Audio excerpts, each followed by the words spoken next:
Ja, ampak ne tisto, ko se izražajo neognani paglavci, ko delajo kakšne neumnosti in se v tem režijo. Jasno, pač pa tisto... Ki izvira iz čiste vesti. Veš kaj, med pravila svetosti bom dodala kar še eno.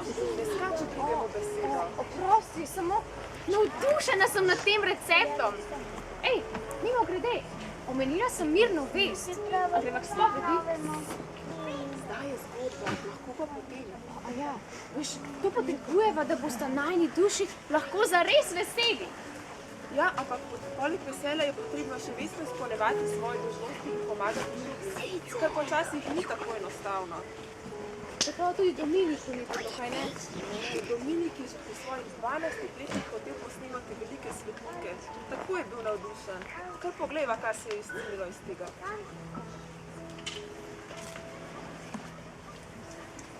Spreobrnite se, kajti približalo se nebeško kraljestvo. Če pa se ne spreobrnete, boste vsi enako pokončani. Moj Bog, kako naj se spreobrnem? Že vem, pokoriti se moram. Vsi veliki svetniki so se postili in pokorili. Tudi jaz bom delal tako. Imel bom post, ampak to ne le en dan, ampak kar 40 dni, vseh 40 dni. Jedel bom le kruh in vodo. Dominik, pridi se igrati z nama, gremo.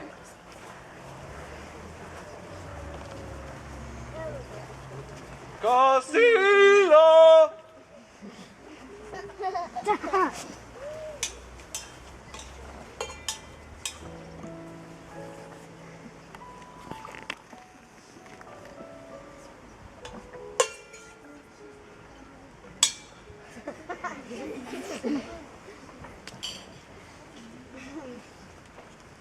Dominik, ti ne ješ polente? O, ne. Danes bosta kruh in voda dovolj. Pa kaj je s tabo, Dominik? To si rekel že včeraj, zakaj ješ samo še kruh in piješ vodo? Ja, obsti mama, ne? Ampak že 2 dni, koliko časa še? Ja, še 38. Ampak Dominik, ti si čisto šibkega zdravja, moraš kaj pojesti. Moram se pokoriti, ne razumeta? Ja, pa si izberi drugo pokoro.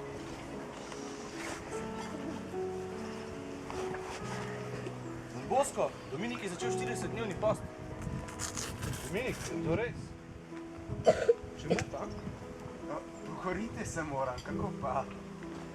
Dominik, prepovedujem ti kakršen koli post. Veš, da si šibkega zdravja. Dovolite vsajo. Se prebrali! So se prebrali! Ne. Biti moraš zdrav in krepak, da si boš lahko učil.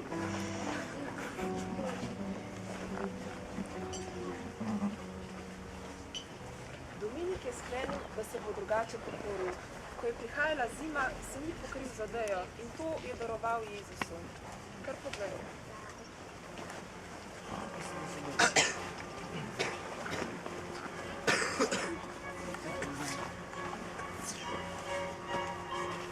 Dominik, kje imaš odejo, bi rad zmrznil? Oh, saj zaradi te malenkosti že ne bom umrl. Jezusu je bilo v betlehemskem hlevčku še bolj hladno. Dominik, nobene pokore več. Najprej me moraš vprašati, prav? Ja, kako bom pa potem prišel v nebesa, če se ne bom pokoril? In vi ste mi to pokoro prepovedali. Res je.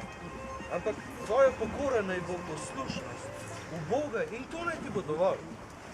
Joj, mi poleg tega dovolite lahko vsaj še kakšno majhno pokoro.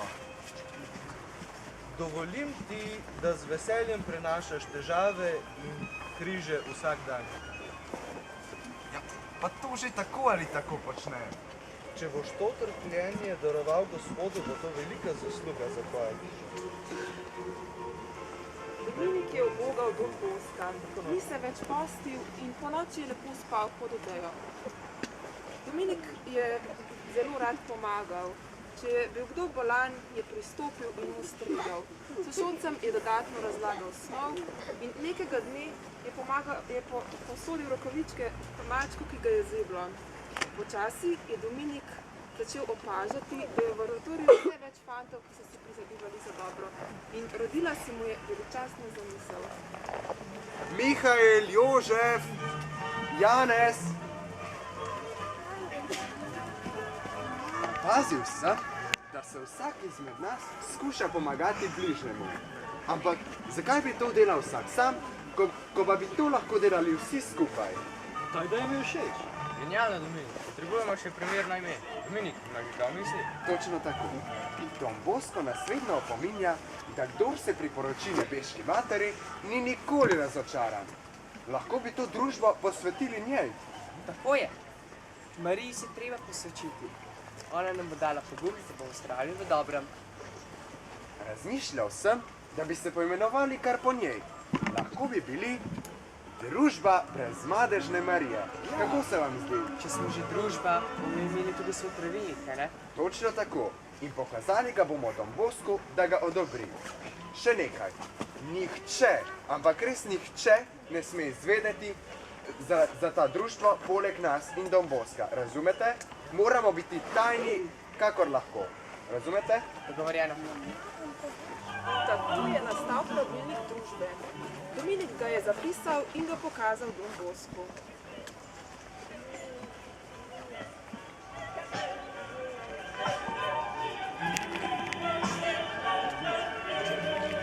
Fantje, Don Bosco je potrdil naš pravilnik.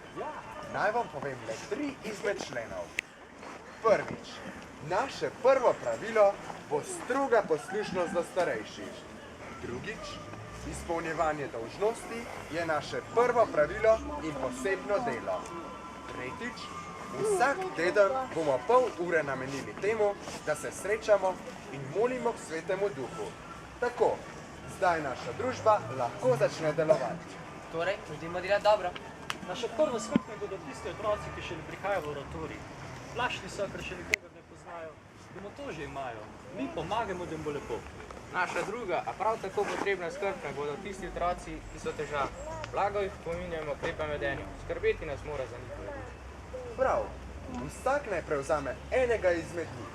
Bodimo spodbudba tovarišem, pomoč duhovnikom in bodimo ljubljeni Božji otroci. Zdaj pa na delo.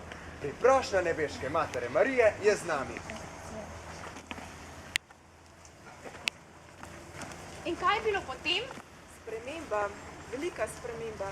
Člani družbe Marije brezmadežne so si prizadevali za dobro in izpolnjevali svoje dolžnosti. Kakor pogleda, kako je bilo. Hej, kaj imaš na to? Nekaj zanimivega je. Takšne prepovedane slike. Bi rad pogledal? Daj sem. Hej, kaj pa počneš? Kaj takega? Umazanija ne sme za nobeno ceno priti v to hišo. Pa saj nisi niti pogledal. Hočeš reči, s temi očmi boš gledal v obraz nebeške matere in njenega sina? Mar nikoli ne misliš na to? Pa saj samo za smeh. Hočeš smeje jeti v peku? Ja. Ampak saj v tem ni nič slabega. V tem gledanju, da ni nič slabega. Hočeš reči, da si tega že navajen? Na tak in podoben način so fantje v oratoriju šli dobro. Hej, kaj ko bi tudi mi ustanovili eno takšno tajno društvo? Veš, koliko dobrega bi lahko naredili skupaj? Lahko, vendar ali si pripravljena veliko moliti, biti poslušna nadrejenim, pomagati drugim, vestno izpolnjevati svoje dolžnosti in povedati in opozoriti nekoga, ko vidiš greš. Ja, sem pripravljena. Torej, tega se lahko dobiva kar ves dan.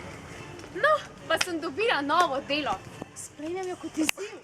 Jutri pa mi poveš še kaj o Dominiku, kaj ne? Ja, jutri je na vrsti veliko nenavadnih stvari. O, to bo še zanimivo. Zdaj pa grem vestno upravljati svoje delo.